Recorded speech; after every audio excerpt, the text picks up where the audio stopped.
dan seterusnya, ada hal yang ditemukan. Ketika murid-murid melihat Yesus, mereka kira apa? Hantu. Ada 2 kali proses perjumpaan mereka dengan Yesus, dan mereka kira Yesus itu hantu. Hantu itu kebalikan dari, kalau hantu baca dari itu berarti ya Tuhan, Tuhan, Tuhan. Dan hampir sama ya, Tuhan, hantu, Tuhan, hantu. Jadi mana yang kita takuti? Kadang kita lebih takut hantu daripada takut. Benarkah tidak? Yang bilang benar itu cuma majelis kah? Lebih takut hantu atau lebih takut Tuhan? Kita kadang lebih takut setan, tapi kita kadang kurang takut Tuhan. Tapi saya percayalah, kita menjadi pribadi-pribadi yang benar-benar takut Tuhan dan tidak takut hantu. Ibu ini cuma bicara saja. Coba ibu bikin dikubur tengah-tengah malam, ya saya tidak takut. Ya mungkin karena memang sudah dipersiapkan. Tapi coba kalau tanya itu kepada siapa, jawab sendiri ya. Jadi intinya adalah Bapak Ibu Saudara, mereka kira Yesus padahal itu hantu, padahal itu bukan hantu, tapi waktu itu adalah Yesus. Mengapa mereka kira itu hantu? Karena rasa mereka, pikir mereka, totalitas hidup mereka saat itu sedang dihantui dengan ketakutan, kekhawatiran, kecemasan, galau mereka. Karena pada saat itu Yesus pergi dari kehidupan mereka. Nah, dalam ketakutan ini, kira-kira apa yang harus direfleksikan dalam kehidupan kita? Hal yang pertama, hidup kekristenan harus diwarisi dengan kehidupan yang tidak boleh takut terhadap hal-hal yang mestinya tidak ditakuti. Gitu ya. Hidup ini harus mewariskan hidup yang tidak takut terhadap hal-hal yang memang tidak bisa ditakuti. Sebab kadang kita lebih takut pimpinan daripada Tuhan. Kita lebih takut bos besar daripada Tuhan. Kita lebih takut berkat tidak ada daripada kita takut Tuhan. Kita lebih takut jangan sampai rumah tangga tidak bisa makan daripada kita takut Tuhan. Nah, Bapak Ibu Saudara kasih Tuhan, kadang itu yang diwariskan. Kadang kita mewarisi ketakutan dalam kehidupan anak-anak kita. Contoh saja begini.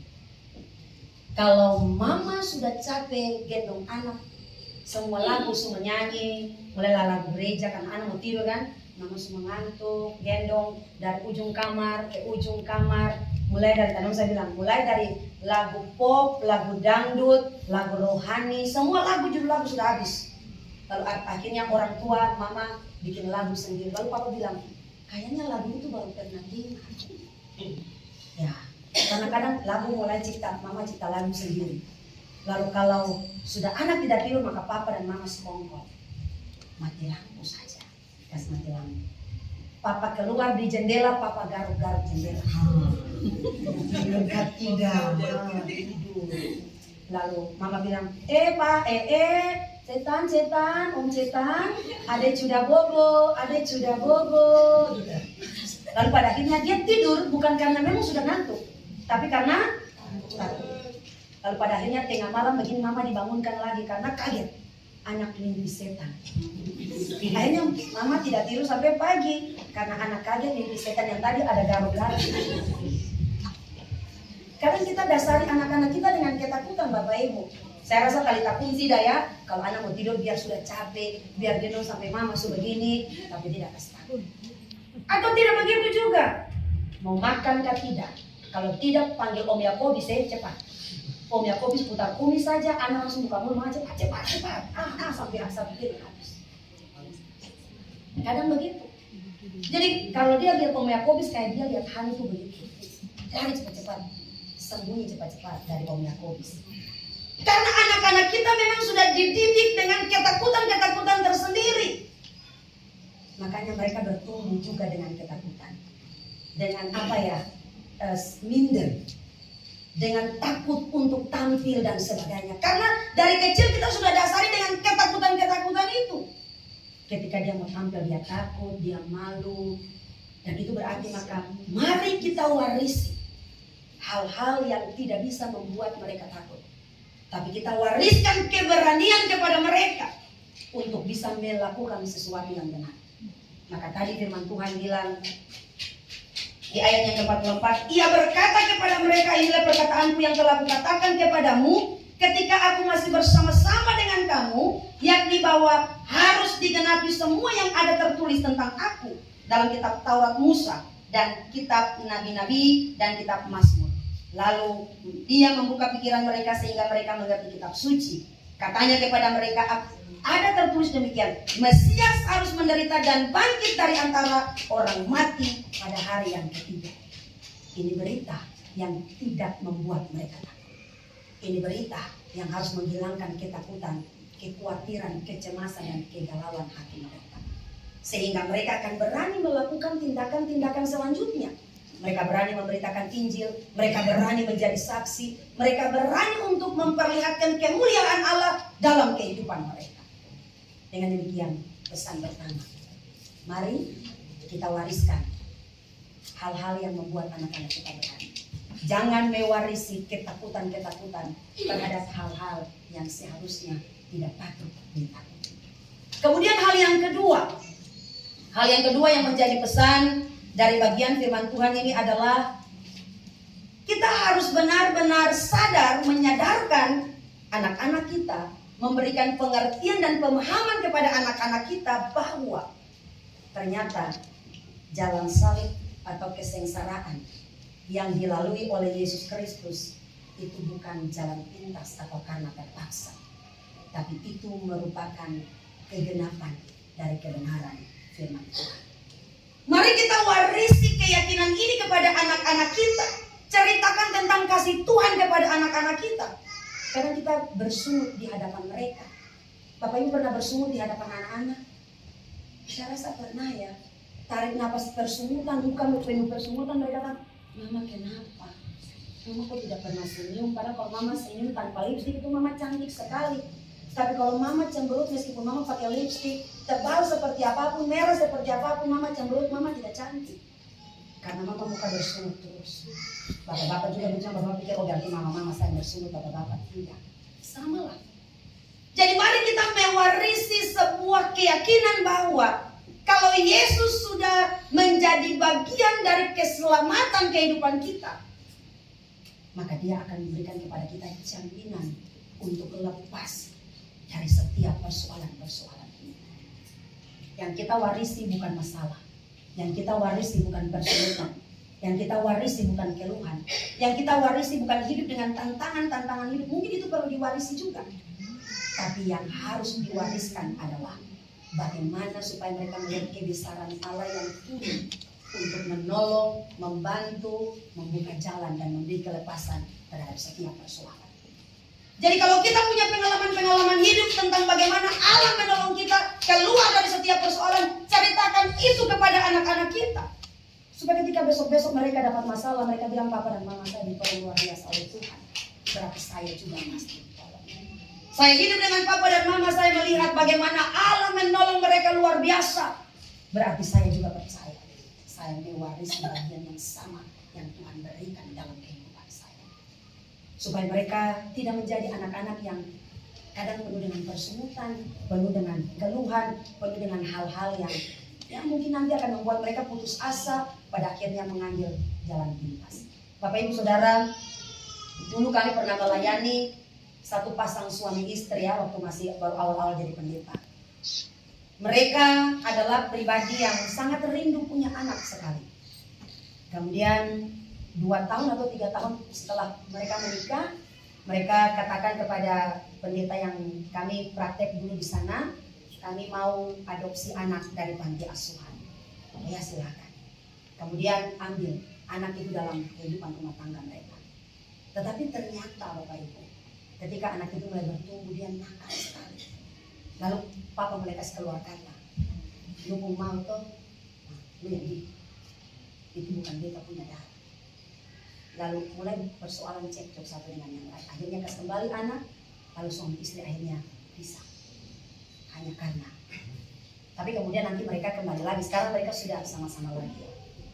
Jadi kadang kita merasa bahwa ketika hidup penuh dengan persungutan itu, maka anak-anak kita juga akan kena imbas dari setiap persungutan-persungutan kita.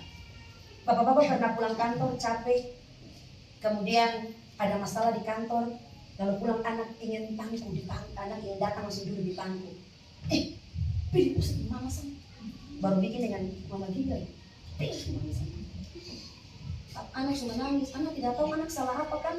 Bayangkan kalau anak sekecil Agatha tadi, dia lari-lari, cantik-cantiknya dia lari, papa pulang. Langsung naik di pangku terus papa tendang dia. Pulang sana. Apa rasa hati seorang anak? Dan dia akan bertumbuh dengan ingatan-ingatan seperti itu. Kalau itu terus diulangi dan menjadi kebiasaan dalam ingatan. Lalu kalau lari di mama baik, mama terima. Tapi kalau mama lagi goreng ikan, tiba-tiba mama angkat itu satu kali. Maka dia tidak terima di papa, dia tidak diterima di mama. Maka jangan marah kalau suatu saat dia punya tempat pelarian yang tidak kita inginkan. Pada saat itu baru penyesalan terjadi. Maka oleh karena itu Bapak Ibu Saudara, mari kita belajar mewarisi hal-hal yang baik tentang kasih Tuhan, tentang kebesaran Tuhan, tentang kebaikan Tuhan dalam setiap persoalan-persoalan kehidupan. Dan oleh karena itu, ketika firman Tuhan ini diberitakan, juga mungkin sebagai pemuda-pemudi kita juga belajar supaya kita benar-benar mengerti bahwa papa mama dulu mungkin dengan terbatasnya mereka mewarisi yang terbaik dalam kehidupan kita. Cuman karena pergaulan kita salah untuk menempatkan nasihat itu pada tempatnya. Tapi sekarang belum waktunya selesai di dunia.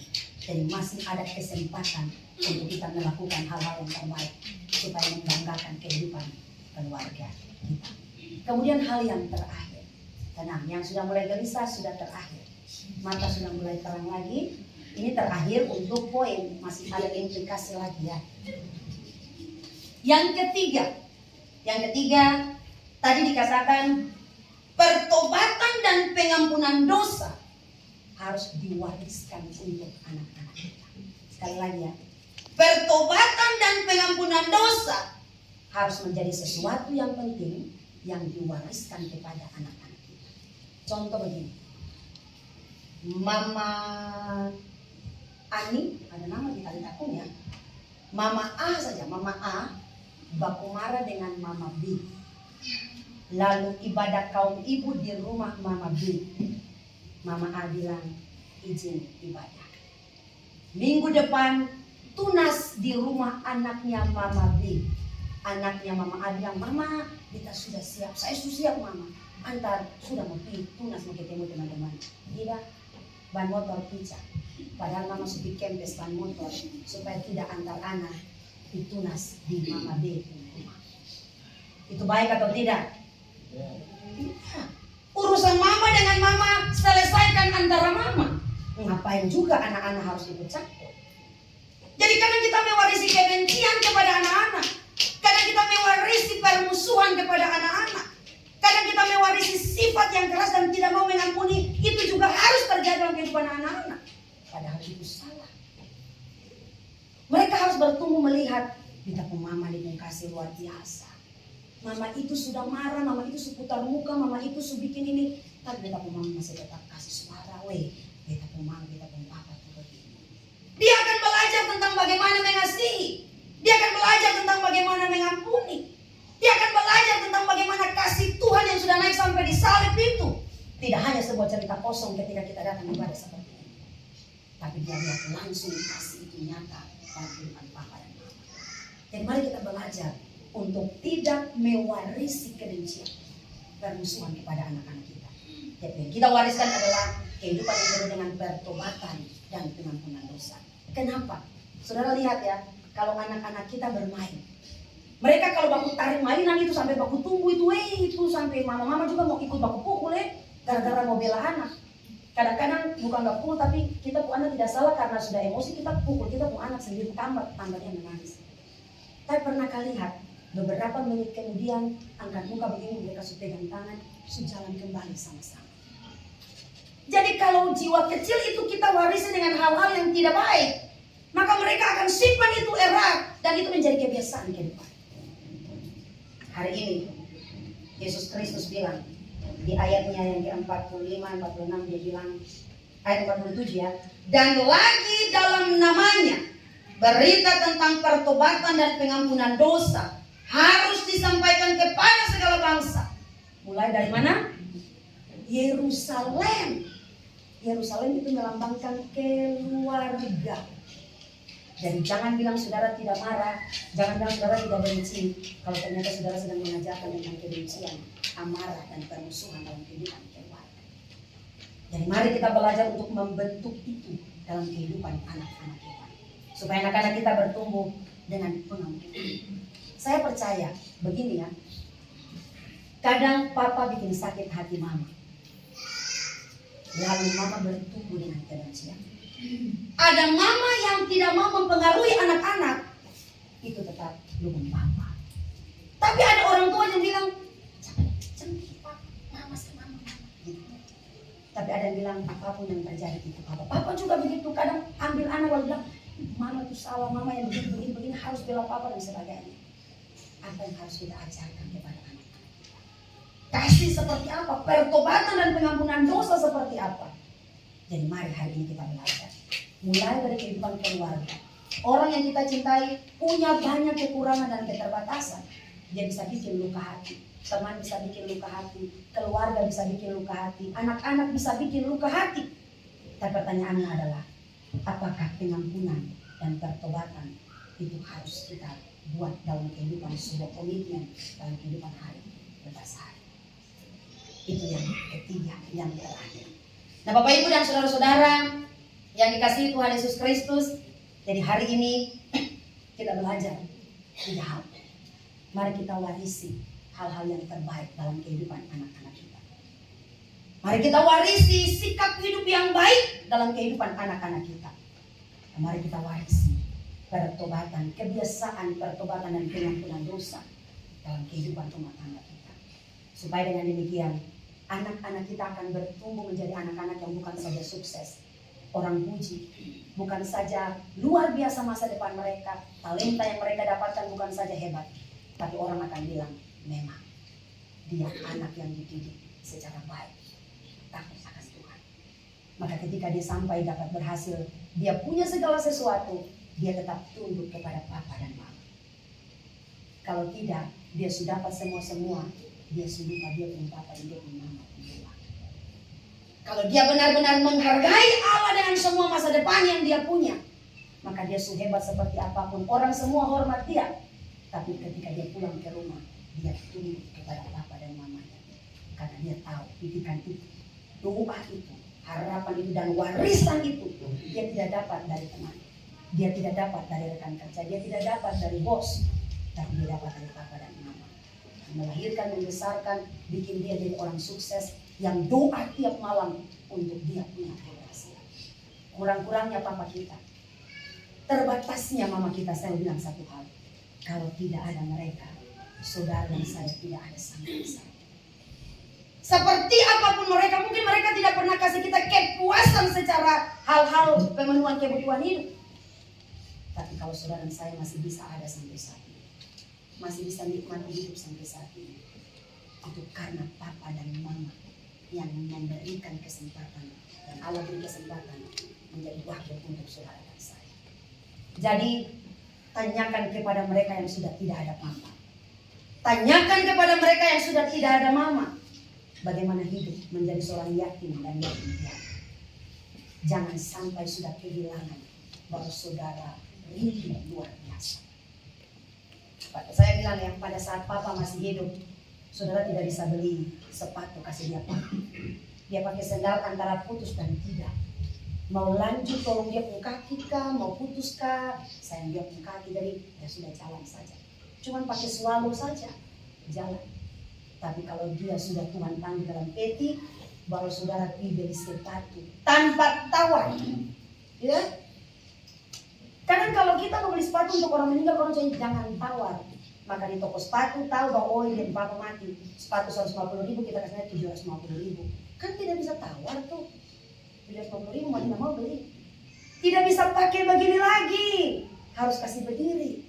Karena kan kaki suka aku tidak bisa pakai. Maka kalau papa ada hidup, saudara punya 150.000, apa susahnya kasih sepatu kirim pulang untuk papa pakai di sana. Saudara dan saya bisa pakai bagus di sini. Tapi apakah saudara pernah pikir papa dan mama di sana ini orang hidup seperti apa? Ketika papa dan mama masih ada, saudara tidak beli jam tangan untuk dia pakai jalan kemana-mana. Dia lihat jam, dia melihat jam, dia tanya jam berapa sekarang, tanya di orang karena tidak ada jam tangan kan. Tapi ketika mama Tuhan panggil pulang, baru saudara beli jam tangan berlapis emas. Dia mau pakai untuk apa? Tidak ada fungsi. Makanya saya bilang untuk saudara, tanyakan pada saya yang sudah tidak ada papa dan tidak ada mama lagi, bagaimana luar biasa merasa kehilangan dan penyesalan ketika sudah tidak ada mereka lagi. Maka kalau ada satu saja, cintai mereka, hormati mereka dengan impian, dengan kerinduan, dengan harapan dan warisan-warisan terbaik yang mereka sudah persembahkan untuk saudara-saudara. Saya mau ulang lagi, selalu saya bilang begini, hiduplah mencintai orang tua seakan-akan besok kita sudah tidak melihat mereka lagi. Orang tua juga, cintai anak-anakmu seakan-akan besok kita sudah tidak bisa lihat mereka lagi. Kalau dengan demikian, maka saya percaya penghormatan terhadap orang tua, sayang terhadap anak, itu akan dilakukan tanpa tawar-tawar. Supaya dengan demikian, hidup itu kesempatan kita bilang, saya sudah punya kesempatan melayani orang tua saya. Meskipun mungkin itu tidak hebat-hebat. Saya sudah punya kesempatan melayani anak-anak saya. Saya sudah punya kesempatan mencintai keluarga saya. Ya kalau Tuhan panggil saya pulang, saya bilang saya siap. Karena saya sudah jadi berkat. Bukan berkat yang jauh-jauh dulu. Saya sudah jadi berkat untuk rumah tangga di mana Tuhan tempatkan saya. Sehingga Yesus sudah ada di surga. Tapi kita mencari wakil-wakil Tuhan untuk menyebarkan kasih, menyebarkan pertobatan dan pengampunan, menyebarkan perbuatan-perbuatan yang baik. Supaya dengan demikian nama Tuhan dipermuliakan dalam seluruh totalitas